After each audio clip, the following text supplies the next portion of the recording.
हैदराबाद, ये नाम सुनते ही दिमाग में चार मीनार और गर्मा-गर्म लजीज बिरयानी की तस्वीर आ जाती है ना?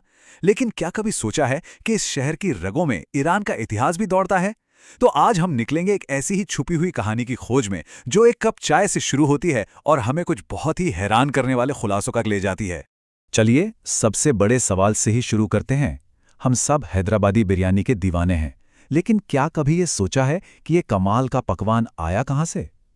इसका जवाब देखिए, सिर्फ एक रेसिपी नहीं है, बल्कि एक शहर की आत्मा में बसे एक पूरे कल्चर की कहानी में छिपा है।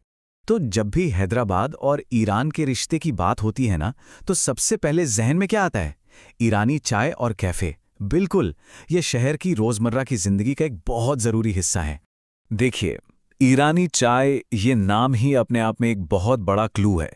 ये उस गहरे रिश्ते का सबसे जाना पहचाना चेहरा है जो इस शहर की संस्कृति में रचा बसा है। लेकिन असल कहानी इससे कहीं ज्यादा दिलचस्प है।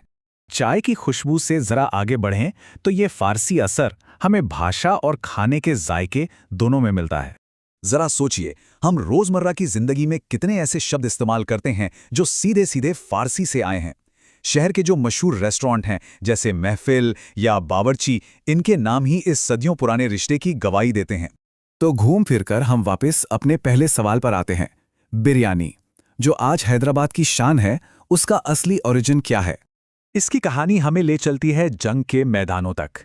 पारसी शासकों को अपनी विशाल सेनाओं का पेट भरने के लिए एक ऐसे खाने की जरूरत थी जो जल्दी बने और ताकत भी दे। यहीं से आइडिया आया एक वन पॉट मील का, मतलब चावल और गोश्त का एक ऐसा मिक्सचर जिससे हजारों सैनिकों को एक साथ खाना खिलाया जा सके। और बस इस तरह एक जरूरत ने दुनिया की सबसे मशहूर डिश में से एक को जन्म दे दिया। अच्छा, तो ये रिश्ता सिर्फ खाने पीने और कल्चर तक ही सीमित नहीं है, इसके सबूत आज भी शहर में बिल्कुल ठोस रूप में मौजूद हैं।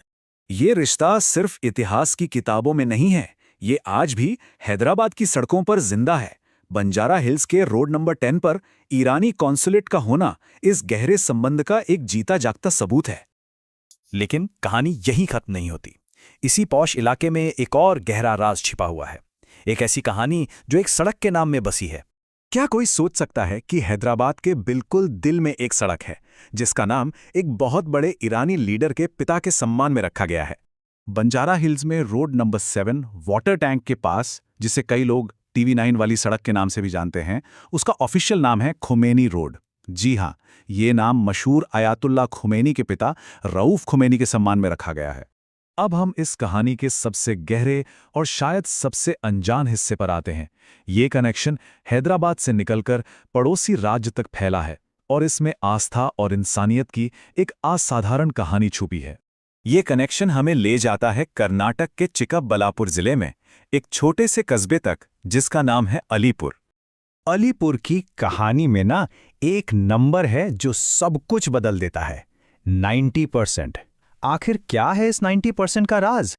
इसकी वजह है कि अलीपुर की मुस्लिम आबादी में 90% लोग शिया समुदाय के हैं और यही साझा आस्था ईरान के साथ इसके गहरे जुड़ाव का सबसे बड़ा कारण है। बात है साल 1981 की। ईरान के supreme leader Ayatollah Khomeini Hyderabad आए, लेकिन उनका असली मकसद हैदराबाद से कुछ दूर एक छोटा सा गांव था, अलीपुर। ये कोई मामूली विजिट नहीं थी, ये एक ऐसी यात्रा थी जो इतिहास बनाने वाली थी। उनकी इस एक विजिट ने एक ऐसी विरासत की नींव रखी जो आज भी उस पूरे इलाके के हजारों लोगों की जिंदगियों को रोशन कर रही है। उस दौरे के बाद अलीपुर में एक बहुत बड़ा हॉस्पिटल बना, और सबसे हैरान करने वाली बात तो ये है कि आज भी उस हॉस्पिटल का सारा खर्चा ईरानी सरकार उठाती है। इतना ही नहीं, ईरान हजारों छात्रों को विदेश में इस्लामी तालीम हासिल करने के लिए भी मदद करता है। तो देखा आपने, एक कप ईरानी चाय से शुरू हुआ हमारा सफर हमें एक ऐसे रिश्ते तक ले आया जो भाषा, भोजन, डिप्लोमेसी और आखिर में इंसानियत की सेवा के रूप में इस पूरे क्षेत्र में गहराई से समाया हुआ है। ये कहानी सोचने पर मजबूर करती है, हमारे अपने शहरों में, हमारी अपनी गलियों में ऐसी न जाने और कितनी छिपी हुई कहानियां होंगी जो बस खोजे जाने का इंतजार कर रही हैं।